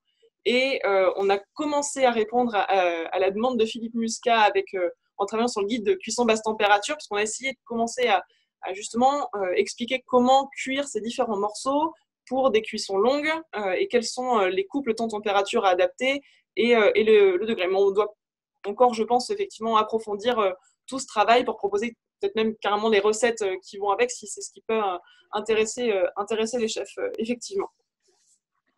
Voilà. Merci Justine. Beaucoup de questions nous arrivent, mais avant de passer aux questions des spectateurs, Hervé, tu voulais réagir? Oui, tout à fait. Donc, nous, avec la présentation de ces outils pour les achats locaux, peut-on et comment demander, dans le cadre d'un marché public, la part de valorisation versée aux éleveurs? Alors, ça va aussi aux éleveurs, pour les agriculteurs, pour les légumes, et favoriser l'industriel ou le distributeur qui rémunère le mieux l'éleveur. Objectif premier de la loi Egalim, c'est que j'aimerais bien, moi, qu'on puisse décortiquer le prix et introduire un critère de rémunération des éleveurs et des agriculteurs et connaître qu'est-ce qui lui revient dans le prix au kilo du bœuf ou du veau acheté, quoi. Est-ce que c'est possible, ça? Mathieu, une question pour vous. Oui, tout à fait, Hervé Garrigue. Alors nous, à l'agence, on accompagne et on a accompagné beaucoup de restaurants scolaires et de restauration collective autour de comment mettre en place un approvisionnement de proximité et de qualité en restauration collective. Et il est apparu que c'était aussi une question importante sur des territoires qui avaient une forte densité agricole, qui souhaitaient avoir, qui étaient beaucoup sensibilisés par cette question de la rémunération juste des producteurs. Donc il existe dans le code de la commande publique un critère de sélection et de choix des offres qui est la garantie de la rémunération équitable des producteurs. Donc on a un outil, très bien. Après, c'est toujours comment est-ce qu'on se sert de cet outil. Donc on a eu l'occasion de le mettre en œuvre plusieurs fois. Déjà, on s'aperçoit que c'est assez compliqué tant pour l'acheteur que pour le fournisseur de définir qu'est-ce qui est une rémunération équitable, qu'est-ce qu'on attend par une rémunération équitable. Et puis, en discutant également avec les fournisseurs, on se rend compte que avoir la part qui revient vraiment au producteur, ça va être très, très compliqué. On peut la demander, et on l'a demandé, mais très honnêtement, pour l'instant, personne ne nous a dit, voilà, sur le produit que je vous facture tant, j'en reverse X% ou je reverse X euros au producteur initial. Ça, cette donnée-là, on ne l'a jamais eu et ce sera, à mon avis, très dur de l'avoir. Après, ce n'est pas improbable qu'avec des échanges et un travail de sensibilisation, à l'avenir, on puisse tendre vers ça. Mais pour l'instant, les informations et les éléments qu'on a pu recueillir avec ce critère, c'est plutôt sur quelles initiatives étaient mises en œuvre localement, quel process ou quelle transparence ils pouvaient avoir ou quelle voix pouvaient avoir les producteurs et les maraîchers, quoi, pour reprendre les fruits et les légumes. Donc, on a un outil. Pour l'instant, il faut voir comment est-ce qu'on l'utilise, mais je pense que ça va être la clé d'entrée pour pouvoir avoir ces informations-là et y répondre. Et là encore, on a un critère, très bien, mais tout dépend de comment est-ce qu'on le met en œuvre. Est-ce qu'on demande ce genre d'informations? Est-ce qu'on demande d'autres types d'informations? Voilà, je pense que le champ des possibles est ouvert à nous et à vous, acheteurs, de vous en emparer pour pouvoir en faire quelque chose dans l'esprit de la loi Egalim. Merci Mathieu. Peut-être on profite avant de passer à un exemple très concret, comme vous aviez évoqué, à la question d'Éric Jutin de Pomona. Beaucoup d'appels d'offres ne sont pas parus pendant la période de confinement. Quid de la durée des avenants de prolongation sur les contrats en cours? Jusqu'à quand pouvons-nous prolonger avec nos clients? Alors oui, je vois bien la question. Vous avez l'ordonnance du 25 mars 2020 portant diverses mesures d'adaptation des règles de passation et d'exécution des contrats publics qui prévoit ce cas de figure-là, c'est-à-dire que les contrats qui sont arrivés à terme pendant la période allant du 12 mars 2020 jusqu'au 23 juillet pourront être prolongés par voie d'avenant. Et si ce sont des accords cadres, pourront aller au-delà de la durée initialement prévue, tant que la durée de la prolongation n'excède pas la durée du 12 mars au 23 juillet, plus le temps de la remise en concurrence. Donc, ce sera possible de prolonger tant que le futur marché ne sera pas notifié et pourra commencer à s'exécuter. Merci. Justine, tu voulais intervenir? Oui, merci Laurent. C'est un complément des éléments de Mathieu sur la part qui revient aux producteurs dans les contrats. C'était aussi l'objectif pour nous de travailler sur le label rouge, puisque le label rouge pour la filière bovine est en contractualisation obligatoire en cascade, ce qui signifie une transparence sur les différentes rémunérations au fur et à mesure, et notamment sur la part qui revient au producteur initial. C'était aussi c'est une précision sur cette démarche en signe de qualité. Parfait. Mathieu, vous vouliez ajouter un élément un peu exemplaire que vous aviez vécu? Non, c'était l'exemple relatif à ces choses-là qu'on avait pu vivre sur le critère qualité. D'accord. Merci. En fait, il y a une des questions que je vais poser à nos spécialistes. À quand la réintroduction des rôtis en collectivité de manière massive et en particulier sur le scolaire? Justine ou Jean-Pierre? On est pour. D'accord. Mais c'est une vraie question. Et aujourd'hui, il y a vraiment une question d'équilibre matière qui peut aussi passer effectivement par un retour du rôti en restauration collective, puisque pour le faire de manière très schématique, si vous voulez, les morceaux de qualité sur, on va prendre un bovin par exemple, sont plutôt à l'arrière, et les morceaux pour faire plutôt du braisé et du sauté sont à l'avant. On dit qualité parce qu'en fait, les morceaux qu'on va venir poêler ou saisir. Et si vous voulez, le rôti, on peut en faire dans des morceaux de l'avant aussi. Et comme le disait Hervé Garrigue, tout dépend de la cuisson. Vous pouvez avoir un très bon rôti avec des morceaux de l'avant, avec du collier. Si vous mettez le temps et le couple temps-température qui correspond, il faut juste effectivement pouvoir autoriser à sortir des attendus habituels à faire un rôti dans le filet, parce qu'effectivement, on ne va pas pouvoir faire de rôti dans le filet pour 1500 élèves ou pour une structure sociale. C'est pas possible en termes de budget, et puis même en termes de matières premières, on va avoir un blocage. À un moment, on ne peut pas tous manger de la bavette le même jour en France, sinon on a un blocage. C'est pareil, le rôti, on ne va pas pouvoir tous les faire dans le filet ou le faux filet. Et donc, je vous invite vraiment à consulter les fiches techniques. Pour ça, elles sont bien faites sur le site d'Interbev, et ça peut effectivement être une des solutions qualitatives pour tout le monde. En fait, on a un commentaire de Bernadette Loisel de la Chambre d'agriculture de Bretagne qui nous rappelle que l'outil de rémunération équitable des producteurs va être valorisé dans les guides d'achat Brésalim qui devraient sortir sous peu. Donc, merci Bernadette pour ce témoignage. Il y a une autre question de Paul Mazeran qui travaille à Terzanville pour les PAT.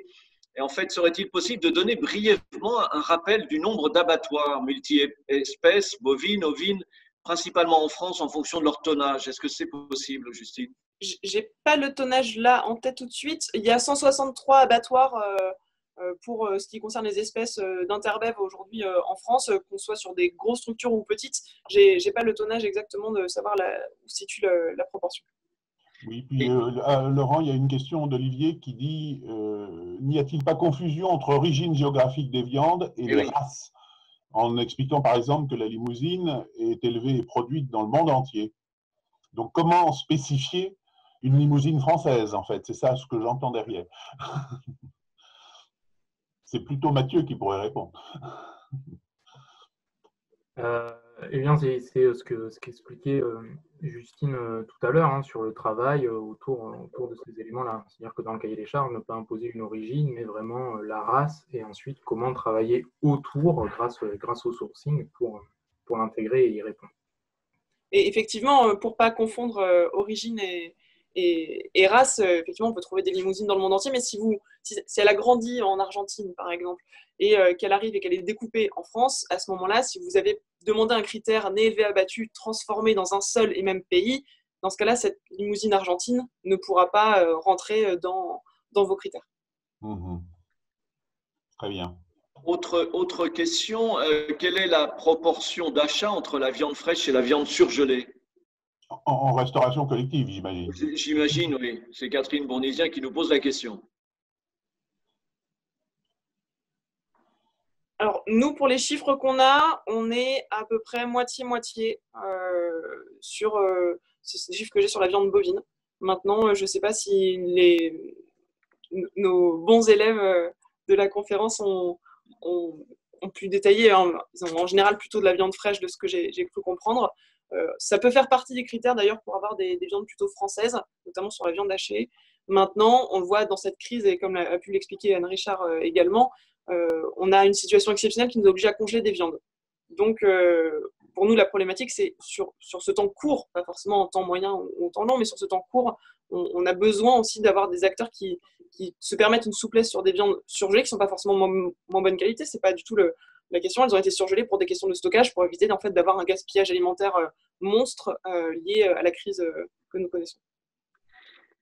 Anne, vous vouliez répondre sur la question du soja importé pour nourrir les animaux.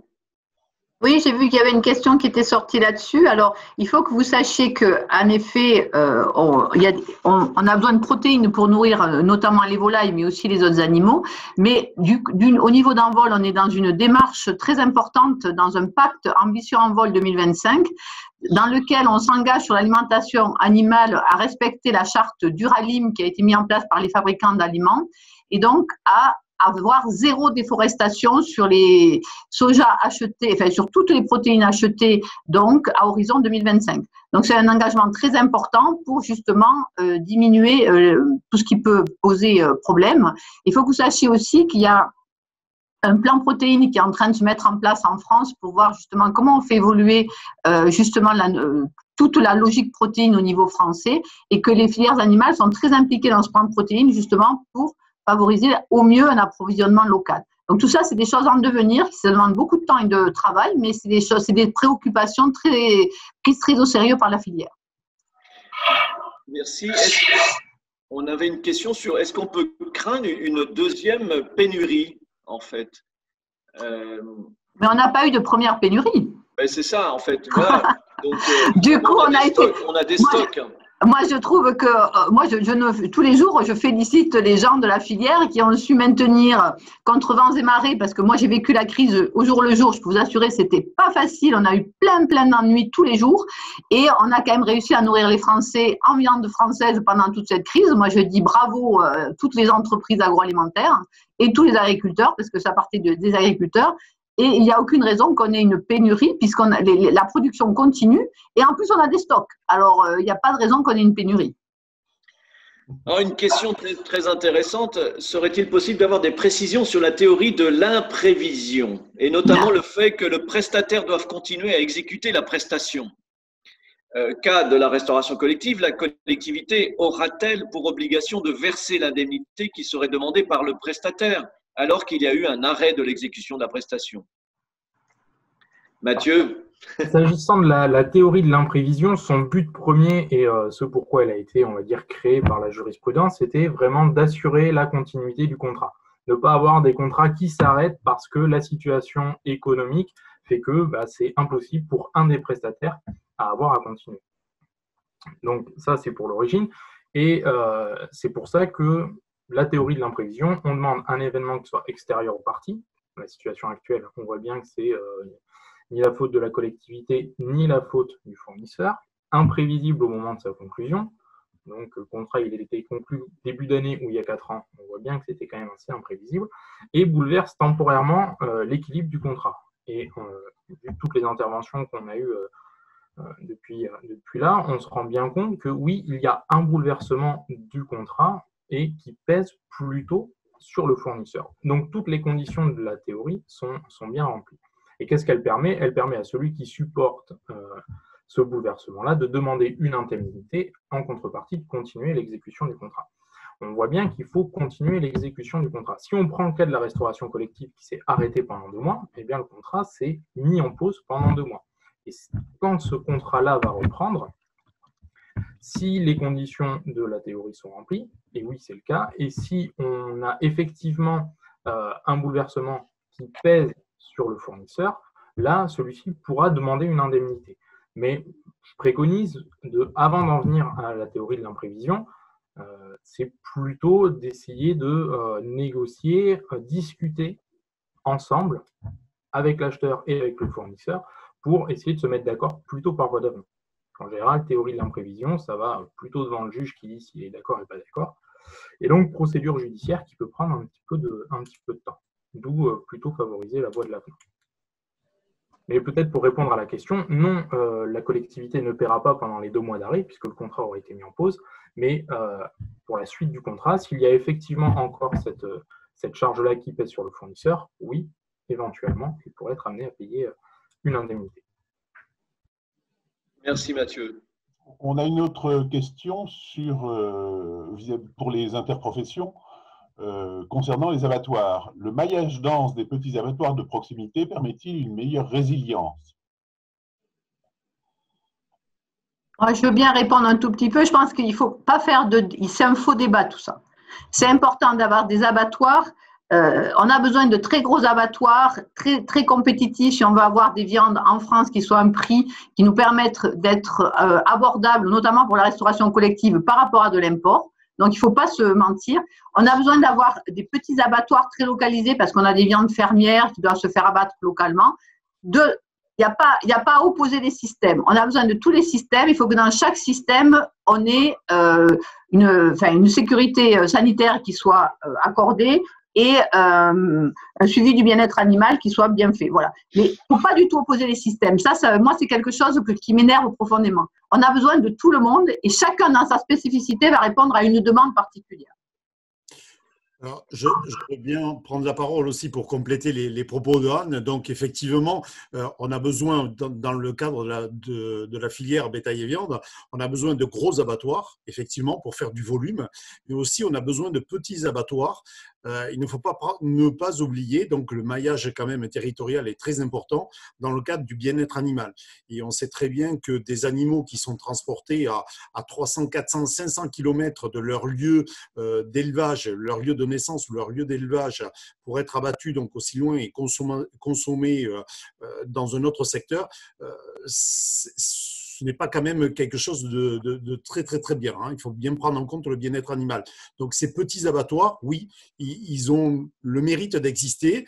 Je pense qu'ils favorisent donc la restauration domicile de proximité, ce que j'appelle de proximité, c'est-à-dire vraiment les petites collectivités, les petites structures, les cantines.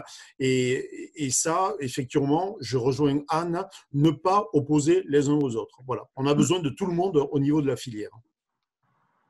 Nous avons une autre question, c'est à quelle échéance peut-on espérer une offre HVE pour la viande de boucherie? Alors, on a un peu répondu, en fait, sur la même position que Anne Richard. On a un travail qui est en cours pour voir comment on peut intégrer le HVE dans les cahiers des charges qui sont existants pour les démarches régionales, puisqu'on sait qu'il y a beaucoup de collectivités qui travaillent avec les démarches régionales.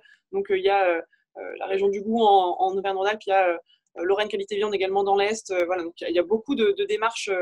Il y a Saveur Occitane aussi, du coup, pour le Sud-Ouest. Il y a beaucoup de démarches aujourd'hui qui sont utilisées par les collectivités pour avoir des viandes locales. Et donc, pour qu'elles puissent rentrer dans le cadre des Galim aujourd'hui, on a besoin de leur donner leur côté signe de qualité. Donc, bio ou label rouge ou HVE pour ce qui nous concerne, parce que c'est plus facile à mettre en œuvre en viande. Et donc, HVE, le travail est en cours. Aujourd'hui, les échéances dans le Grand Est, ça pourrait être la fin de l'année. Merci.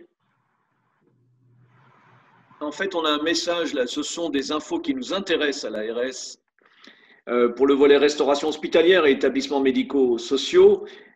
Comment sensibiliser les acheteurs et les responsables pour diffuser ces sensibilisations? Appelez vos comités régionaux pour faire des formations. Le message est passé. Et est-ce que, alors, une autre question, c'était Agores soutient, enfin c'est plutôt un témoignage.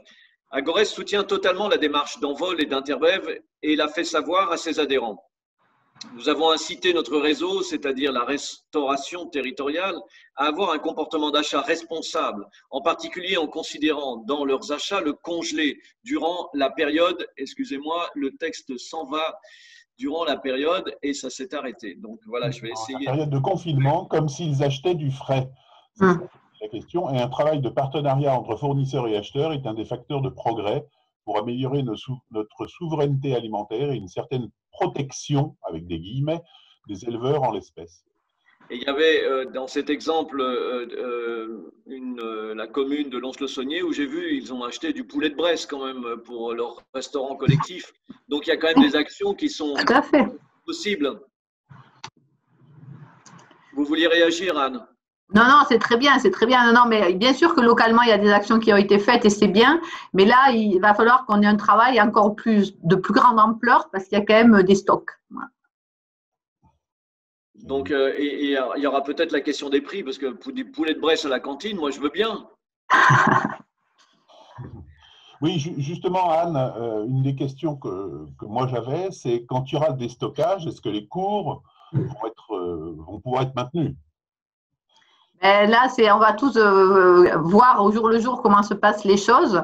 Ce qu'il vous faut savoir et qui est inquiétant, c'est que nous, on avait milité pour que, au niveau européen, on mette un peu en modération les imports des pays tiers, compte tenu des stocks qui s'étaient constitués au niveau européen. On estimait qu'une petite pause dans l'importation sur le deuxième semestre aurait été une bonne chose pour qu'on écoule nos stocks, disons, parce qu'il n'y a pas que la France qui en a fait, il y a des stocks dans le reste de l'Europe. On estime qu'il y a 500 000 tonnes de volailles en stock en Europe aujourd'hui. Or, on importe chaque année à peu près 900 000 tonnes des pays tiers. Donc, on aurait pu se dire cette année, on ne fait pas le deuxième semestre, on le met en suspens, le temps d'écouler nos stocks. Mais pour l'instant, on a une réponse négative de la Commission européenne sur cet aspect-là. pour des questions d'accords internationaux. Et c'est bien dommage parce qu'on aurait pu, du fait de la crise, faire jouer une clause de sauvegarde pour interrompre ces importations. Très bien. Peut-être Justine, sur ce point-là. François, on ne t'a pas très bien entendu. Oui, Justine a peut-être quelque chose à rajouter sur la filière bovine. On a travaillé ensemble avec Envol sur ce sujet des importations. Donc voilà, et pour ce qui est de la reprise et du moment du déstockage, aujourd'hui, pour les deux filières les plus touchées, que ce soit le veau ou le chevreau, on a déjà une perte de valeur du produit. Les cours ont un peu baissé et donc ça pose effectivement la question, on verra au jour le jour, c'est un peu ce qu'on a fait là pendant plus de 2 mois et on espère que non, on ne va pas baisser les cours puisque les coûts de production, eux, n'ont pas changé pendant la période. Bien au contraire. Il y a une question sur la question des externalités environnementales. Exemple, bilan carbone. N'est-elle pas aussi une solution pour avancer vers l'intégration dans Egalim en attendant une labellisation HVE? C'est une réflexion qu'on a au sein d'Interbev puisque ça fait plusieurs années qu'on travaille sur l'empreinte carbone des viandes et la manière dont on peut également avoir des leviers pour diminuer l'empreinte carbone des viandes au stade de la production. Maintenant, aujourd'hui, la comptabilisation du carbone est incomplète puisque il y a toute une partie en fait qui concerne l'entretien des prairies qui sont eux-mêmes des puits de carbone comme peut l'être par exemple les forêts. On est en général sur les mêmes niveaux de stockage, ne sont pas comptabilisés, donc on ne peut pas avoir une vision globale des émissions de carbone, émissions absorption de carbone pour les productions de viande. Donc c'est un critère sur lequel on continue de travailler, tant pour des avancées scientifiques et des leviers pour diminuer le carbone, que pour pouvoir l'utiliser après effectivement comme argument dans les marchés publics. J'aimerais savoir si Philippe, on a répondu à tes questions, parce que tu avais quand même beaucoup d'interrogations dans la préparation de ce webinaire. En partie, c'est vrai qu'il y a un élément qui pour moi a été important et qui est revenu à plusieurs reprises et je remercie ce rendez-vous pour cela. C'est vrai que, évidemment, on parle beaucoup de stockage, de rémunération, mais c'est vrai que moi, ma problématique aujourd'hui, on est un restaurant engagé, j'ai des partenaires, on n'est pas en appel d'offres, on veut aller vers la loi Egalim. On a parlé du HVE, on a parlé du label rouge, on a parlé des produits psycho. Ma question, c'est avant la rémunération, comment je peux aujourd'hui, parce que le HVE, on a bien compris que ça ne va pas se faire demain matin, comment je peux les accompagner, rester avec eux, que ce soit sur la volaille ou sur la viande, tout en restant avec notre objectif sur la loi Egalim. Est-ce qu'il faut que je mette la loi Egalim de côté pour ne pas laisser mes partenaires? Parce qu'aujourd'hui, j'ai des volailles de qualité qui ne sont pas forcément IGP ou label rouge, etc. C'est de la volaille régionale. Et je n'ai pas dans l'esprit de les laisser tomber. Donc, voilà, c'était ma question. C'est comment, au niveau des interprofessions, comment on peut le faire de façon transparente et que ça fonctionne. Qui veut répondre? C'est pas facile parce que nous, c'est vrai que côté volaille, pour l'instant, on a quand même une proportion de bio et de label qui est assez importante. Je le disais tout à l'heure, c'est 17% de la production. Donc, on flèche pour l'instant Egalim est fléché là-dessus et on est en train de travailler sur HVE pour voir la suite. Du coup, après, c'est des cas particuliers. Donc, à l'échelle d'une interprofession, c'est pas facile de gérer. J'ai aucun doute sur la qualité des volailles que vous achetez en direct, etc. Sauf que si c'est des gens qui sont autonomes et d'aucune aucune démarche organisée, c'est compliqué pour nous de voir comment on peut les aider. C'est tout bête. C'est pas qu'on veut pas, c'est que je ne sais pas ce qu'on peut faire. Voilà, en toute bonne volonté. Ça a été cité tout à l'heure, puisque quand on parle de ma région a du goût, par exemple. Oui. Dans ma région a du goût, on va retrouver, sur de la volaille régionale, elle peut, on l'a dit tout à l'heure, sans citer forcément des noms, mais qui va être en label rouge ou en IGP, mais qui peut n'être ni l'un ni l'autre, oui, d'un élevage à côté, tout à fait de bonne qualité. Et ça, c'est surtout dans le contexte actuel, parce qu'eux aussi, ils ont des stocks. Compliqué. C'est compliqué, oui. Et oui, parce que rien ne distingue ce fournisseur d'un autre. Alors, en fait, je voudrais passer la parole à Frédéric Davis, qui, en fait, vous êtes de Cantina Pro et vous avez travaillé avec Hervé. On a vu comment vous avez… enfin, on aimerait en savoir un peu plus sur votre mode de fonctionnement, en fait. Vous êtes l'acheteur. Est-ce que vous m'entendez? Oui, je vous entends, oui. Vous m'entendez? Oui, oui, oui. D'accord, bonjour à tous. Oui, dans le cadre du GARA, on avait une mission, une lettre de mission qui était relativement simple. Donc, acheter des produits locaux, essentiellement et régionaux, ne pas dépasser l'enveloppe budgétaire et apporter une réponse aux adhérents sur un choix assez large du produit standard ou qualitatif, avec en lien la loi Egalim. Donc, c'est un gros travail de sourcing qui a été fait en amont sur producteurs locaux, distributeurs, industriels, essentiellement sur les produits, on va dire, carnés, donc bœuf, veau, agneau, porc, volaille, et les produits frais, certains produits frais comme le BOF, beurre flottage, etc. Donc la mission était relativement simple, donc c'est de définir des cahiers des charges et spécificités techniques, sur la base d'ailleurs du cahier des charges d'Interbev, mais adapté plus spécifiquement à la région de la Nouvelle-Aquitaine. À titre d'exemple, pour reprendre, puisqu'on doit respecter le code des marchés publics, c'était l'impératif. Alors, on a une méthode et un outil qui nous permet aujourd'hui de le mettre en place sans avoir de poursuite, sans être embêté par les fournisseurs. Je crois qu'il y avait 33 dossiers, 80 dossiers qui ont été retirés et 33 réponses à l'appel d'offres. Donc, nous, on construit notre cahier des charges de la manière suivante. On s'appuie sur les guides de recommandation, GMRCN, etc. Et on l'adapte en fonction des régions. Je ne sais pas si vous m'entendez toujours, parce que moi, j'ai perdu. Oui, c'est parfait, c'est parfait.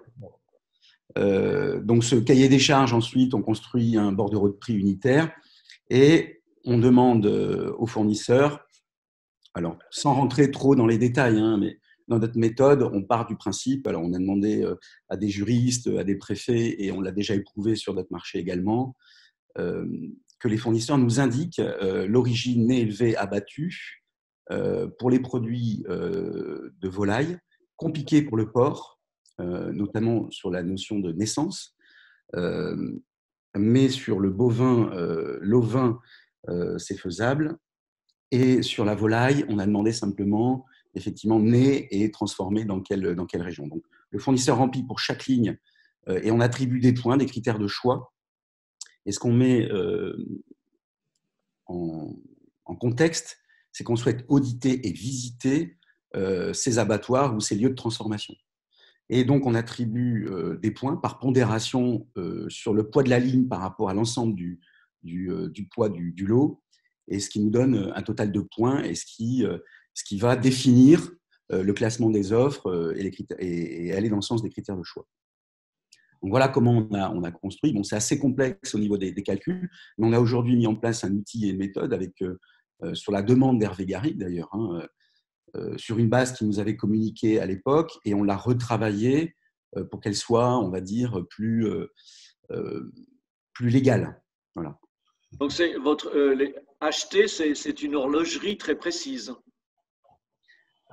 C'est-à-dire qu'aujourd'hui, dans les CRT, dans les cadres de réponse technique, on voit beaucoup dites-moi si vous avez une politique RSE, QSE, ou est-ce que vous avez des produits, vous achetez des produits locaux. Donc, ça reste général. Quand on rentre dans la ligne produit, ça devient plus technique et plus complexe à l'analyse. Mais c'est plus précis. Voilà, c'est moins généraliste. Et donc, ça permet d'acheter des produits locaux.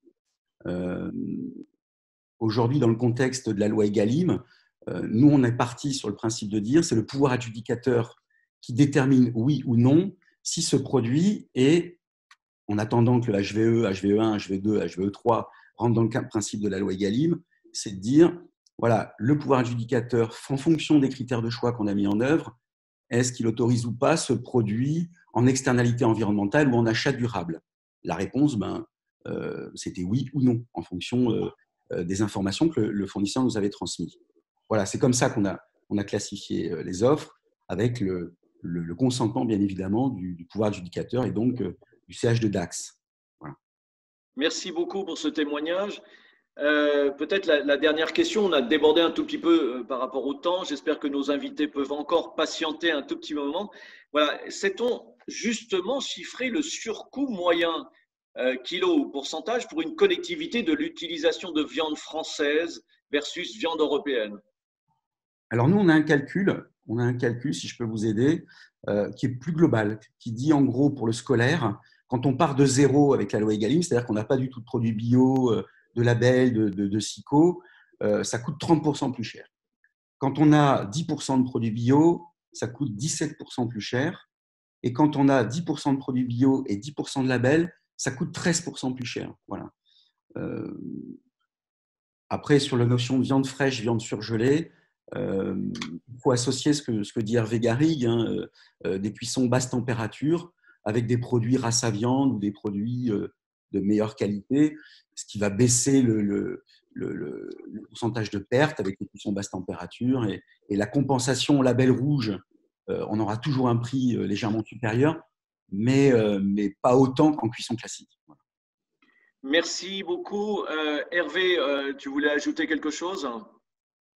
Je voulais surtout rajouter, parce que quand même le prix, c'est toujours la question, et la loi Egalim, effectivement, quand on voit les bordereaux de prix, que l'on a par exemple aujourd'hui, peuvent inquiéter. Toutefois, la mise en place de la loi Egalim, pour nous, et pour les adhérents du groupement, sont associés à toutes sortes de mises en place visant à financer le surcoût. Il peut y avoir un surcoût.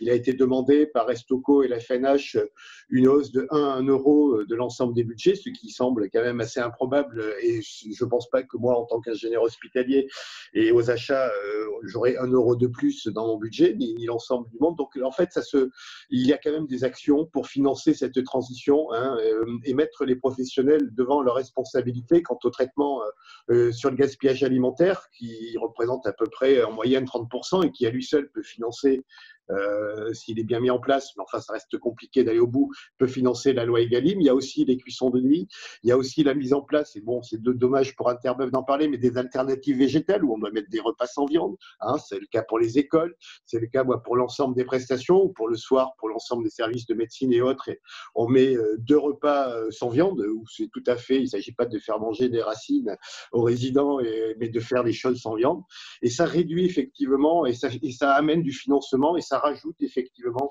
du gain d'achat et du gain d'économie. Donc la loi Egalim, il faut revoir ses trames, et le point le plus important, c'est travailler en saisonnalité et ne plus faire des choses qui ne sont pas de saison, faire ce qui est disponible, donc limiter la variété. L'hiver, on n'a pas grand-chose, et bien c'est comme ça. On mange plusieurs fois la même chose, présentée différemment. L'été, on a beaucoup plus de choix, on en profite, mais il va falloir changer les habitudes et trouver des moyens de financement et surtout pas rester statique. Voilà un petit peu le fonctionnement. Donc on accompagne, on forme nos adhérents, on prend des partenaires et surtout on fait évoluer son offre et voilà, et ses menus, et on change des choses, quoi. Voilà un petit peu l'idée. Merci beaucoup Hervé. On va passer au mot de la fin, mais comme on est convivial, on va surtout laisser la parole à Justine et peut-être à Anne pour nous conclure ce webinaire. Merci beaucoup déjà parce que les échanges étaient vraiment très intéressants et ce qu'ont pu mettre en place Philippe Muscat, Hervé Garrigue dans leurs établissements est vraiment très intéressant. Et effectivement, pour nous, le principal message, c'était la clé d'entrée, c'était cette situation de crise pour laquelle on a essayé de trouver des solutions en terrain, comme a pu l'exposer Jean-Pierre, et dans les régions, puisqu'on sait aussi que c'est finalement par une politique des petits pas qu'on avance aussi et que c'est par l'exemple qu'on peut permettre de diffuser ces bonnes paroles et ces bons exemples. Mais maintenant, effectivement, la problématique pour nous, c'est demain, cette souveraineté alimentaire, comment est-ce qu'on continue à la mettre en œuvre? Comment est-ce qu'on donne aux acheteurs publics les moyens d'être aussi acteurs de la souveraineté alimentaire pleinement? Effectivement, ça peut passer par des budgets, ça peut passer par des aménagements du Code des marchés publics, ça peut passer par plein de choses, mais il faut effectivement, de ce que j'ai entendu, il y a une volonté évidente des interprofessions d'aller dans ce sens-là, mais évidente aussi des acheteurs, et il faut que ça avance dans ce sens-là, du coup, qu'on leur donne les moyens de pouvoir le faire. Merci Justine. Anne? Mais moi, en 2 mots, je trouvais ça extrêmement intéressant et je milite simplement pour qu'on continue à dialoguer ensemble parce que je pense que c'est très, très important pour faire justement évoluer toute cette problématique. Et je reste, moi, persuadée qu'on a intérêt à favoriser ce côté achat local qui, pour moi, est un achat français. Voilà. Une consommation de produits au moins dans notre pays. Merci beaucoup. Donc, on vous remercie tous. Surtout, ce webinaire sera disponible sur notre chaîne YouTube Défis et Controverses et sera disponible auprès de Envol et Interbev qui, bien sûr, la mettra à disposition des personnes intéressées. Et nous vous remercions vraiment d'avoir participé à effectivement un webinaire très, très intéressant, très enrichissant. J'ai appris plein de choses. Et puis, écoutez, à très bientôt. Pour un prochain webinaire, on n'a pas encore fixé la date. Donc voilà. Merci beaucoup.